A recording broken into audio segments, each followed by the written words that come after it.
गुरुर्ब्रह्मा गुरुर्विष्णू गुरुर्देव महेश्वरा सद्गुरु साक्षात परब्रह्म तस्मै श्री सद्गुरुवे नमः। जय जय रघुवीर समर्थ श्रीराम समर्थ। सद्गुरु चरणांना नतमस्तक होऊन आपण या सुंदर मनमोहक वातावरणामध्ये या निरूपणास सुरुवात करूया। समर्थांनी सांगितलेलंच आहे ना, या जगामध्ये नवचैतन्य निर्माण करणारी जर कोणती जी शक्ती असेल ना, जी ऊर्जा आहे, ती म्हणजे नवरात्रीची आहे। नवशक्ती नवचंडी अशी अनेक प्रकारे आपण म्हणत असतो। ही दुर्गा माता आहे आणि ही दुर्गा माता हल्लीची आहे कोण? या कलियुगातली स्त्रीच आहे ना। समर्थांनी सांगितलेलं आहे, जरी प्रत्येक स्त्रीमध्ये दुर्गा असेल ना, तर नक्कीच ते चांगलं सुद्धा आहे, कारण प्रत्येक स्त्री आहे ना दुर्गा मातेचा अवतारच आहे। पण ज्याप्रमाणे त्या दुर्गामध्ये नवचैतन्य निर्माण करण्याची शक्ती आहे ना, तशी तुमच्यामध्ये आहे का? आणि ती येईल कधी? जर या गोष्टीनं जर तुमच्या जीवनामध्ये या अत्याचार होत असतील ना, जर तुमच्या जीवनामध्ये तुम्ही अत्याचार सहन करत असाल, तर हे अजिबात उपवास करू नका। कारण आपल्या या पूर्ण भारत देशामध्ये हे किती अत्याचार वाढलेले आहेत। स्त्रियांवरचे हे अत्याचार, स्त्रियांवरचे हे बलात्कार ही शोकांतिका आहे। पण तरीसुद्धा प्रत्येक मनुष्य या गोष्टींमध्ये अडकलेला आहे। समर्थांनी सांगितलेलं आहे, ही नवचंडी आहे ना, ही स्त्रीचं रूप आहे। आणि हे स्त्रीचं रूप आहे ना, ती नुसतं भक्तिमार्ग करून चालणार नाही, तर आपल्याला ताठ मानेनं जगता येईल ना, अशी भक्तिमार्ग करायला हवं। दोन संकट निर्माण झाली, त्या संकटांना सामोरे जाण्यासाठी या दुर्गा मातेचा अवतार धारण करायला हवा। पण आजची स्त्री करते का? उपवास या सर्व गोष्टींमध्ये, व्रत वैकल्य या सर्व गोष्टींमध्ये गुंतलेली आहे, अंधश्रद्धेमध्ये गुंतलेली आहे। पण समर्थांनी सांगितलेलं आहे, बघा, दुर्गा मातेचा उपवास करणं ही अजिबात अंधश्रद्धा नाही। पण त्याला एक मात्र बरोबर आहे की तुमच्या मनामध्ये सुद्धा प्रश्न निर्माण झाला असेल की जर आता एवढी वर्ष झाली की मी दुर्गादेवीचा उपवास करते, या नवचंडीचा उपवास करते, माझ्यामध्ये काही फरक पडला आहे का? कधीतरी प्रत्येक स्त्रीनं स्वतःला या गोष्टी विचाराव्या। बघा, समर्थांनी हे सुद्धा सांगितलेलं आहे, हा उपवास असतो ना, हा 9 दिवस नवचंडीचा हा उपवास असतो, तो कुणाला पावत असतो? आणि तो पावत असतो ना, तो त्याच स्त्रीला पावतो तिचे कर्म श्रेष्ठ आहेत। तिचे दरवर्षाप्रमाणे हा उपवास येतो आणि दरवर्ष पूर्ण 365 दिवस या उपवासाचं नित्य नियमाने ते पालन करते। नाहीतर जेव्हा दुर्गादेवी येते, जेव्हा हे उपवास चालू होतात ना, तेव्हा आपण 1-2 दिवस भक्त व्हायला बघतो।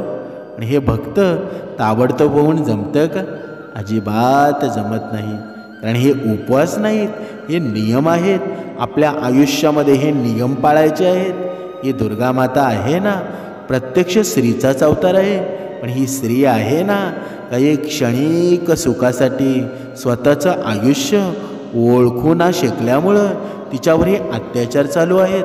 त्याचं कारण आहे, जर प्रत्येक स्त्रीनं जर एक गोष्ट मनात ठरवली ना की मला कोणत्याही गोष्टीची कमतरता होऊ शकणार नाही, त्यासाठी तुमचं मन आहे ना, ते मनोधैर्य वाढायला हवं। आणि हे वाढेल कधी? जेव्हा आपण भक्ती मार्गामध्ये लागू, तेव्हा आपले कर्मश्रेष्ठ होतील। म्हणून कोणत्या गोष्टीवर विश्वास ठेवायचा, कोणत्या गोष्टीवर ठेवू नये, हे प्रत्येक स्त्रीनं अगोदर पाळायला हवं। म्हणूनच समर्थांनी सुद्धा सांगितलेलं आहे, बघा, आता ह्या नवरात्रीचे उपवास आहेत ना, जो भक्ती मार्गामध्ये आहे, जो भक्ती मार्गामध्ये श्रवण करतो, बघा, मनुष्याच्या जीवनामध्ये आहे ना, हे श्रवणसुद्धा खूप महत्त्वाचं आहे। जेव्हा मनुष्य, आता तुम्ही म्हणाल हे श्रवण म्हणजे काय? श्रवण म्हणजे ते कीर्तनसुद्धा असू शकतं, एखादा सत्संगसुद्धा असू शकतं। म्हणजे जिथे जिथे भक्ती मार्गाबद्दल भगवंताचे जे विचार पठण केले जातात ना, तिथे जाऊन या कानांमध्ये ते विचार आणणं आणि ते डायरेक्ट मनामध्ये जाऊन बसणं, त्याला म्हणतात श्रवण. आणि हे श्रवण मनुष्याने का करायला हवं? जेव्हा हा मनुष्य श्रवण करतो ना, तेव्हा त्याला त्याच्या अंतरात्म्याचे जे गुण आहेत, अवगुण आहेत, ते दिसायला लागतात. आणि जेव्हा हे अवगुण दिसतात ना, ते लगेच अवगुण खोडून टाकून तिथे चांगले गुण निर्माण होतात. म्हणून हे श्रवण आहे ना, ते प्रत्येकाच्या जीवनामध्ये महत्त्वाचं आहे. आता तुम्ही इथे म्हणाल की हे उपवास करायचे की नाहीत, पण समर्थांनी सांगितलेलं आहे. कारण ही दुर्गादेवी आहे ना, ही नवचंडी आहे, ही साधी होती का? बघा, हा राक्षस होता ना, हा अहंकार रूपी राक्षस होता, तो कुणाला मारता येत होता का? अजिबात मारता येत नव्हता, त्याचा नाश करता येत नव्हता. मग या नवचंडीने अवतार घेतला आणि या दुर्गादेवीनं बघा देवांना सुद्धा हैराण केले होते. असा हा अहंकार रूपी राक्षस होता ना, या नवचंडीनं तिच्या पूर्ण शस्त्राने त्याचं बघा शिरच्छेद केला, त्याचा नाश केला. आणि म्हणून आहे ना, या दुर्गादेवीला एवढं श्रेष्ठत्व निर्माण झालं आहे. आणि ही स्त्री आहे ना, ही तिचंच अवतार आहे, पण ती स्वतःला विसरून बसली आहे. म्हणून आता हे दुर्गादेवीमध्ये या 9 दिवसामध्ये हे नियम काय करायला हवेत आणि कशा पद्धतीनं करायला हवेत, हे सुद्धा आपण पाहणार आहोत. पण हे नियम आहेत ना, त्याचं स्त्रीनं करावं. जी कर्मामध्ये आहे ती पतिव्रता आहे. आणि ज्या स्त्रीचं लग्न झालेलं नसेल, जी मुलगी असेल, तिने सुद्धा हे नियम केले ना तरी चालेल. पण आपण कर्मामध्ये अगोदर असायला हवं. जर तुम्ही कर्मामध्ये नसाल, 365 दिवस तुम्ही असेच घालवत असाल आणि 9 दिवस आल्यानंतर तुम्ही पायामध्ये चप्पल घालत नसाल, निरंतर उपवास करत असाल, तर ते अजिबात जमणार नाही. त्याला परमेश्वर आहे ना, त्या उपवासाला घेत नाही. आणि हा उपवास काही कामाचा नाही, उलट तुमच्या शरीराला त्याचा त्रास होईल. पण जी स्त्री असते, जी कर्मामध्ये राहून हे नियम हे उपवास पाळते ना, तिला नक्कीच त्याचा फायदा होतो. आणि समर्थांनी सुद्धा सांगितलेलं आहे, जेव्हा आपण हे 9 दिवस उपवास करणार आहोत ना, तर या 9 दिवसामध्ये जेवढं शक्य होईल ना, तेवढं दुसऱ्याच्या सुखामध्ये सुख मानलं पाहिजे. दुसऱ्याबद्दल कधीही वाईट बोलू नये. पण आपण करतो काय? आपण हे फक्त 9 दिवस करतो आणि उरलेले दिवस कोण करेल बरं? कधीतरी या गोष्टीचा विचार करायला हवा. जीवन खूप सुंदर आहे, पण ते जगलं तर ना. पण आपण तसं जगतो का? म्हणून हे समर्थ विचार आहेत ना. आता यावर्षी ही नवचंडी दुर्गादेवी येईल म्हणून आपण उपवास करतो. पण या मनाच्या उपवासाचं काय? हे मन बघा, एवढे उपवास आपण या शरीरासाठी करतो आणि या मनासाठी तुम्ही कधी केले आहेत का? या मनाचा उपवास म्हणजे दुसऱ्याच्या जीवनामध्ये सुख निर्माण करणं. तेव्हा या मनामध्ये उपवास निर्माण होतो. दुसऱ्याचं वाईट चिंतलं नाही पाहिजे, तेव्हा या मनाचा उपवास निर्माण होतो. दुसऱ्याचं जीवन आहे ते कसं सुख बघता येईल ना, ते या मनाने ठरवलं पाहिजे, तेव्हा हा उपवास निर्माण होतो. पण आपण असं करतो का? आपण अन्नदान जेव्हा करतो ना, तेव्हा मनाचा उपवास निर्माण होतो. आपण आपल्या मनावर स्वतःला दुःख देऊन इतरांना सुख निर्माण करतो, तेव्हा या मनाचा उपवास निर्माण होतो. म्हणजे आपण बाह्यरंगाचा उपवास करतो, पण अंतरंगाचा कोण करेल बरं? कधीतरी या गोष्टीचा विचार करायला हवा. कारण हे निरूपण आहे ना, एकदम खोलामध्ये जाऊन जेव्हा ऐकाल ना, लहान होऊन ऐकाल ना, तेव्हा नक्कीच तुमच्या जीवनामध्ये आनंद निर्माण झाल्यासारखं होईल. कारण का? कारण इथे समर्थ आहेत ना, हे समर्थ विचार आहेत. ते तुमच्या जीवनाची दिशा ठरवत असतात. तुम्ही ज्या प्रकारे वागता ना, ते त्यांना पुरेपूर माहीत असतं. तुमच्या जीवनामध्ये काय नाही, काय आहे, कोणत्या गोष्टीबद्दल कमतरता आहे, हे सर्व समर्थ जाणतात. पण आपण मात्र कधीकधी या गोष्टींवर विश्वास ठेवत नाहीत. पण आपण दुसऱ्याने सांगितल्या गोष्टीवर विश्वास ठेवतो, पण परमेश्वरावर कधी ठेवतो का? कधीतरी परमेश्वरावर सुद्धा हा विश्वास ठेवायला हवा, पण आपण मात्र कधीच ठेवत नाही. आता आपण पाहूया. बघा, 3 ऑक्टोंबरला ही घटस्थापना आहे. आणि जेव्हा आपल्या घरामध्ये घटस्थापना होते ना, तेव्हा कोणते नियम पाळावेत ना, हे सुद्धा आपण आता पाहणार आहोत. बघा, पहिला दिवस असतो ना, बाकी तुम्ही काही नियम पाळले नाही तरी चालतील, तुम्ही पायामध्ये चप्पल घातले नाही तरी चालेल आणि घातली तरी चालेल, त्याच्यामध्ये काहीच होत नाही.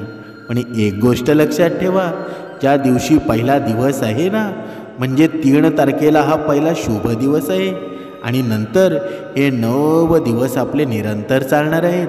पण या दिवशी काय करावं हे सुद्धा खूप महत्त्वाचं आहे. पहिला दिवस आहे 3 तारखेचा. या 3 तारखेला आपण सकाळी ब्रह्ममुहूर्तावर जो मनुष्य किंवा स्त्री असेल ना, बघा, तुम्ही हा उपवास पाळत असाल म्हणजे तुम्ही तुमच्या पायामध्ये चप्पलसुद्धा घालत नसाल आणि हा उपवास आहे. तुमचा दुर्गा मातेवर खूप विश्वास असेल, खूप श्रद्धा असेल. बघा, अशासुद्धा काही महिला आहेत, अशासुद्धा काही स्त्रिया आहेत की त्यांचा या दुर्गा मातेवर एवढा विश्वास आहे ना, एवढी श्रद्धा आहे ना, त्यांना प्रचितीसुद्धा आलेली आहे. आणि समर्थांनी हे सांगितलेलं आहे, जर तुमच्या मनामध्ये कोणत्या देवतेबद्दल किंवा कोणत्याही गोष्टीबद्दल जर विश्वास आणि श्रद्धा असेल ना, तर नक्कीच तुमच्यावर त्याचं फळ मिळत असतं, नक्कीच तुमच्या जीवनावर त्यांची कृपा होत असते. आणि दुर्गा मातेचं सुद्धा तसंच आहे. जर तुमची निरंतर श्रद्धा असेल, जर तुमची निरंतर विश्वास असेल, तर तुमच्या जीवनामध्ये ते नक्कीच फळ मिळणार आहे. म्हणून आपण पहिली गोष्ट एक गोष्ट करायची की ज्या दिवशी हे नवरात्र उत्सव चालू होणार आहे ना, त्या दिवशी आपण अगोदर बोलणं थोडं कमी करायला हवं. पहिला जो खरा वाईट गुण आहे ना, ही मनुष्याची वैखरी आहे. या वैखरीमधून एवढे वाईट शब्द निघतात ना, जर मनुष्याने या वैखरीवर ताबा ठेवला ना, तर मनुष्याचं जीवन आहे ना, ते समाधानी नक्कीच होईल आणि खरा उपवास केळ्याचा आनंद त्याला मिळणार आहे. जर हे 9 दिवस हा नियम जर तुम्ही कंटिन्यू पाळला ना, बघा, तुमच्या जीवनामध्ये एवढी ऊर्जा निर्माण होईल ना, तुम्हाला कळणारसुद्धा नाही की एवढी पावर आली कुठून. म्हणजे ही वैखरी आहे ना, ही 9 दिवस बंद ठेवायला हवी. जर तुमच्या मनाला शांतता मिळायची आहे ना, हे 9 दिवस तुम्ही करून बघा. या वैखरीमध्ये तुम्हाला जे हवं आहे ना, त्या गोष्टीबद्दलच बोला आणि बाकी सर्व बघा, तुम्हाला जर जमत नसेल ना, तर निदान जेवढं कमी शक्य बोलता येईल ना, तेवढं बोला. बघा, तुमच्या जीवनामध्ये एवढं शुद्ध वातावरण निर्माण होईल ना, तुम्हाला कळणारसुद्धा नाही. आता पुढची गोष्ट, या 3 तारखेपासून 9 दिवस चालू करायची आहे आणि या 9 दिवसामध्ये हे 9 दिवस झाल्यानंतर मग तुम्ही कमेंट बॉक्समध्ये टाका की माझं जीवन किती बदललं आहे. तुम्ही उपवास आहे ना, तो दरवर्षी करता, दरवर्षी नवरात्री येते आणि नवरात्री जातेसुद्धा, पण आपल्या जीवनाचं कधी भलं झालं आहे का? कधीतरी विचार करायला हवा. बघा, आता दुसरा नियम पाळायचा आहे, तो म्हणजे बघा, तुम्ही इतरांच्या जीवनामध्ये कधीतरी वाईट चिंतित असाल, इतरांच्या जीवनामध्ये कधीतरी तुमच्या मनामध्ये दोष निर्माण झालेला असेल, पण आजपासून एक लक्षात घ्या की मला दुसऱ्यांचं सुख करायचं आहे. आणि एक गोष्ट, हा नियम लक्षात ठेवा, जेव्हा दुसऱ्यांचं आपण सुखदायी फळ पाहतो ना, तेव्हा आपल्या जीवनामध्ये सुद्धा फळ निर्माण होत असतं, सुख निर्माण होत असतं. म्हणून दुसऱ्यांचं चांगलं म्हणायला शिका. दुसरा आहे ना, तो कधीच कमी नसतो, उलट आपण नेहमी कमी असतो. पण दुसऱ्याला आपण श्रेष्ठ मानायला शिकलो ना, तर आपण सुद्धा श्रेष्ठत्व निर्माण करत असतो. बघा, आपण पाहत असतो पुरुषांपेक्षा स्त्रिया आहेत ना, या नवरात्रीचा उपवास जास्त करत असतात आणि त्यांनी केलासुद्धा असेल. प्रत्येकाने केलासुद्धा पाहिजे. कारण का? कारण ही नवचंडी ही श्री दुर्गा मातेचा अवतार आहे आणि तिने नक्कीच हा उपवास करावा. पण आता प्रश्न उरतो असा की या 9 दिवसामध्ये खावं काय? बघा, खाण्याचे सुद्धा नियम आहेत. पण जर तुम्ही उपवास करत असाल ना, तर नक्कीच तुम्ही फळं खाल्ली पाहिजेत. अन्नाचं सेवन करू नये. आता इथे म्हणाल की जर तुमचे कर्म श्रेष्ठ नसतील आणि हे उपवास केले तरी चालतील का? तर अजिबात चालणार नाही. त्यांनी अजिबात उपवास करू नये. जर बघा आपण जर विचार केला, बघा पूर्ण वर्ष आपण एकमेकांना शिव्या देत असू आणि नवरात्रीचे दिवस आल्यानंतर आपण धार्मिक बनत असू, तर ते श्रेष्ठत्व कधी निर्माण होईल का? कधीच होणार नाही. आणि हे जे आपण खाणार आहेत ना, ही फळं खाणार आहेत, ती फळं आहेत ना, तुम्ही तुमच्या पोटभर खाल्ली तरी चालतील, पण हे सात्विक अन्न आहे ना, तुमच्या या पूर्ण मनामध्ये परमेश्वराबद्दल चिंतन निर्माण करत असतं. म्हणून हे अन्न आहे ना, ते अन्न न खाता हे फळं फ्रूट या गोष्टी आपण खाल्ल्या पाहिजेत. पण समर्थांनी सांगितलेलं आहे, मनुष्य आहे ना बाह्यरंगाचा उपवास करत असतो, पण अंतरात्म्याचा कधीच करत नाही. म्हणून तर जग फसतं ना. जिथे तुम्हाला परमेश्वर आहे ना, परमेश्वरावर विश्वास ठेवायला हवा, तिथे मनुष्य मात्र परमेश्वरावर हा विश्वास ठेवत नाही, पण इतर माणसावर लगेच विश्वास करतो आणि लगेच फसतो सुद्धा आणि परत परमेश्वराकडे धावा करतो की मला यानं फसवलं. पण समर्थांनी सांगितलेलं आहे, अगोदरच तू परमेश्वरावर विश्वास केला असतास, श्रद्धा ठेवली असतीस, तर तुला रडगाणं करावं लागलं असतं का? कधीच नाही ना. म्हणून प्रत्येकानं गोष्ट लक्षात ठेवायला हवी. आपण कोणत्याही परमेश्वराची भक्ती करत असू, बघा भक्ती आणि आपण जगलेलं जीवन या दोन्ही गोष्टी वेगवेगळ्या आहेत. कारण का? कारण जर या आजचा जर विचार केला, या भारत देशाचा जर विचार केला ना, तर बघा अनेक धर्म आहेत, अनेक जाती आहेत, अनेक पंथ आहेत, तरीसुद्धा या भारत देशामध्ये हे अत्याचार का वाढत आहेत बरं? कधीतरी या गोष्टीचा विचार करायला हवा. म्हणून प्रत्येक स्त्रीनं एक गोष्ट लक्षात ठेवा, जर तुमच्यावर अत्याचार होत असतील ना, तर नक्कीच तुम्ही जाग्या व्हा. त्या अत्याचार सहन करू नका, कारण जेवढे अत्याचार सहन कराल ना, तेवढा तुम्ही नक्कीच अधोगतीला जाणार. कारण तुमचं मन कोणत्या भक्तिमार्गामध्ये लागणार नाही. तुम्ही देव नुसतं करत बसाल ना, तर तुमची अधोगती निश्चित आहे. म्हणून आपल्याला भक्ती नक्कीच करायची आहे, पण जिथे आपल्याला बोलायचं आहे ना, तिथे मनुष्याने नक्कीच बोलायला हवं. कारण हा भगवंताने देह दिला आहे ना, याचा कसा उपयोग करायचा हे आपण ठरवावं, भगवंत ठरवणार नाही. फक्त आपण कुठे काय बोलावं, कुठे काय बोलू नये, आपलं आत्मसंरक्षण कसं करावं हे आपण आपलं शिकलं पाहिजे. म्हणूनच समर्थांनी सांगितलेलं आहे ना, बघा समर्थांनी जेव्हा हा धर्म प्रसार करण्याचा सुरुवात केली ना, हा पूर्ण रामाचं पूर्ण भक्ती ही प्रचार करण्यास सुरुवात केली, तेव्हा जिथे मंदिरं असतील ना, बघा हनुमंताची मंदिरं प्रस्थापित केली आणि हनुमंताची मंदिरं जेव्हा स्थापित केली ना, जिथे हनुमंताचं मंदिर असेल तिथे व्यायामशाळासुद्धा सुरू केल्या होत्या.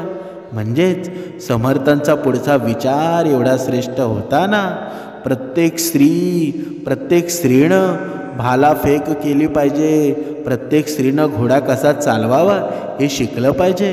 हा पूर्ण पराक्रम होता ना, तो संतांनी अगोदरच करून ठेवला होता.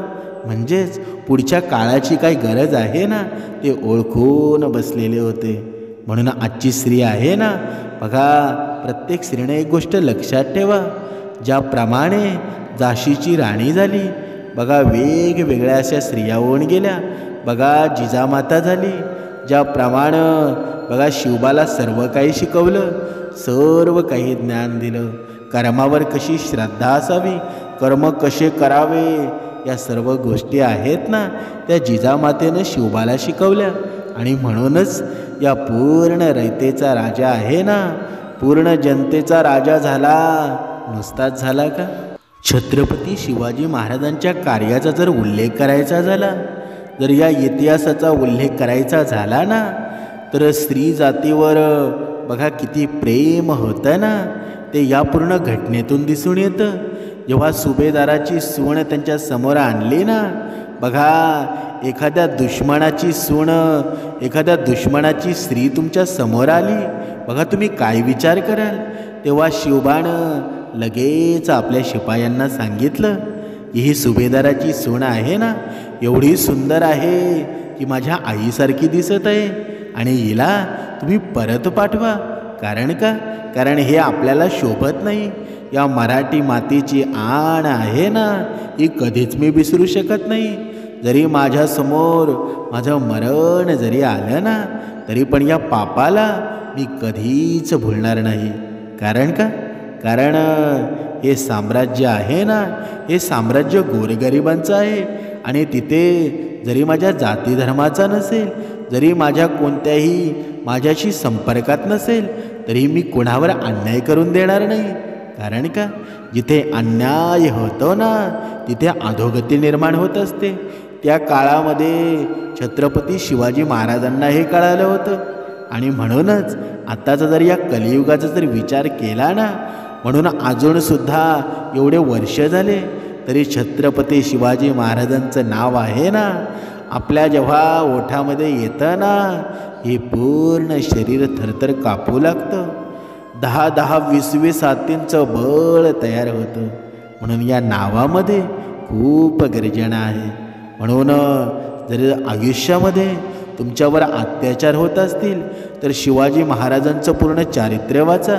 कारण हे चरित्र आहे ना, तुमच्या जीवनामध्ये कधीच तुम्ही संकटांना घाबरणार नाही. कारण का? कारण ज्यांचे गुरुच एवढे श्रेष्ठ होते ना, तर चेला काय कमी असेल का?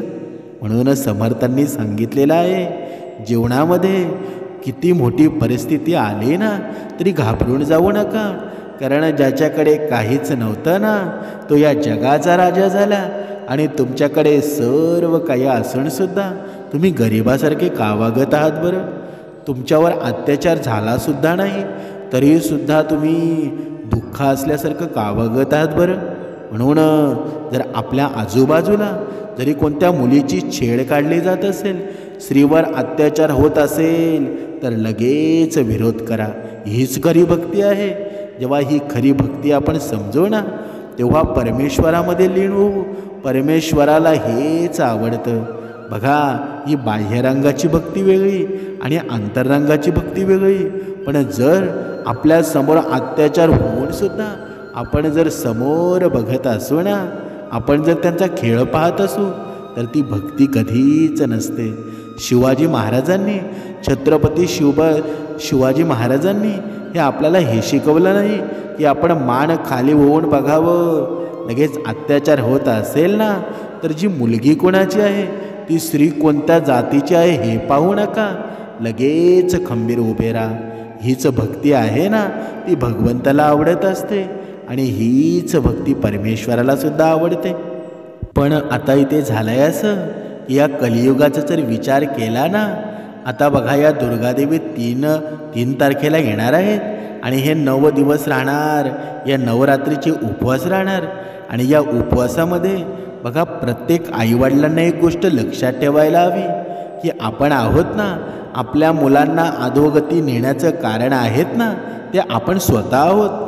प्रत्येक भावानं लक्षात ठेवावं, प्रत्येक बहिणीनं लक्षात ठेवावं, आपली बहीण वागते कसं, आपला भाऊ वागतो कसा. कारण का? जेव्हा आता या दांडिया येतील आणि हे नाच गाणे करायला, बघा, आपण मुली पाठवतो, कोण कोणाच्या ओळखीचं असतं का बरं? कधीतरी या गोष्टीचा विचार करायला हवा. आपण बघा, नेहमी म्हणत असतो आमच्या मुलींवर बलात्कार होतात, आमच्या मुलींवर अत्याचार होतात. पण हे होतात का? कारण त्या दांडियांमध्ये ना, कोण कोणत्या जाती धर्माचा, कोण कुठून आलेला असतो हे आपल्याला माहीत असतं का? मग तरीसुद्धा आपल्या मुलींना कमी कपडे घालून, हे छोटे छोटे कपडे घालून आपण आपलं अंग प्रदर्शन करत असतो. कारण का? कारण आपण चांगलं दिसावं.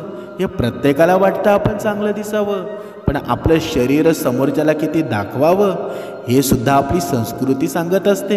ही आपली हिंदू संस्कृती तशी आहे का? म्हणून प्रत्येकानं, प्रत्येक स्त्रीनं या गोष्टीचा विचार करायला हवा. जर आपली मुलगी व्यवस्थित राहणं तुम्हाला वाटत असेल ना, संस्कार काय आहेत हे जर शिकवायचं असतील ना, तर छत्रपती शिवाजी महाराजांचं चारित्र्य वाचा, तो इतिहास वाचा. हे संस्कार काय आहेत ना ते तुम्हाला शिकायला मिळतील. नाहीतर आपण भक्तिमार्ग करूनसुद्धा आपली मुलगी कमी कपडे घालून जर त्या दांडिया नाचायला जात असेल आणि जर नंतर काही झाल्यानंतर आपण मोठा धिंडवडा उडत वाचू ना, तर ते काहीच फायद्याचं नाही.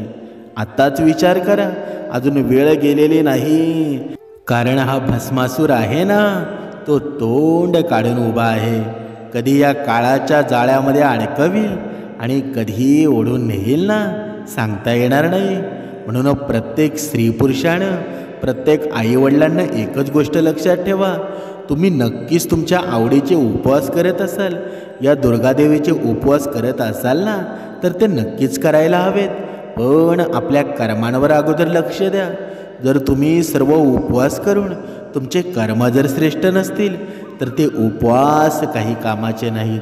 आपल्या मुलांवर आपलं लक्ष नसेल, पण हल्लीच्या काळामध्ये, या कलियुगामध्ये एक अजब कहाणी ऐकायला मिळते. ती म्हणजे अशी की या आईबापाचं मुलावर एवढं लक्ष असतं ना, असतं का? बघा, तुम्ही विचार करायला हवा. कारण का आपण लक्ष कमी देतो, पण त्या मुलांवर आपण विश्वास एवढा ठेवतो ना. आपला मुलगा कुठे जातो, आपली मुलगी कुठे जातं हे आपल्याला माहीत असतं का? पण मुलं आपल्या आईवडिलांना काय सांगतात ना, ते सर्व काही आईवडिलांना खरं वाटू लागतं. आणि हे सर्व अत्याचार होतात ना, त्यामुळंच घडत असतात. म्हणून आपण जरी जॉब करत असू, आपण जरी पैशासाठी कोणत्या गोष्टी करत असू ना, पण तेवढंच गरजेचं आहे की आपल्या मुलांवर आपलं लक्ष किती आहे. हे संस्कार आहेत ना, ते हेच सांगत असतात की आपली मुलं आहेत ना, ती आपल्याशी किती बोलतात. या गोष्टीचं लक्ष आहे ना, ते प्रेरित करण्यासाठी प्रत्येक आईवडिलांनी जागरूक असायला हवं. आपल्या मुलांवर लक्ष द्यायला हवं. नुसतंच बोलून काही फायदा होतं का?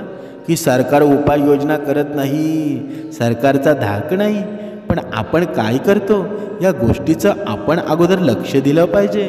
कारण आपली मुलं बालं सरकारवर सोपून चालणार आहे का? की सरकार हे करेल मग आमची मुलं वाचतील.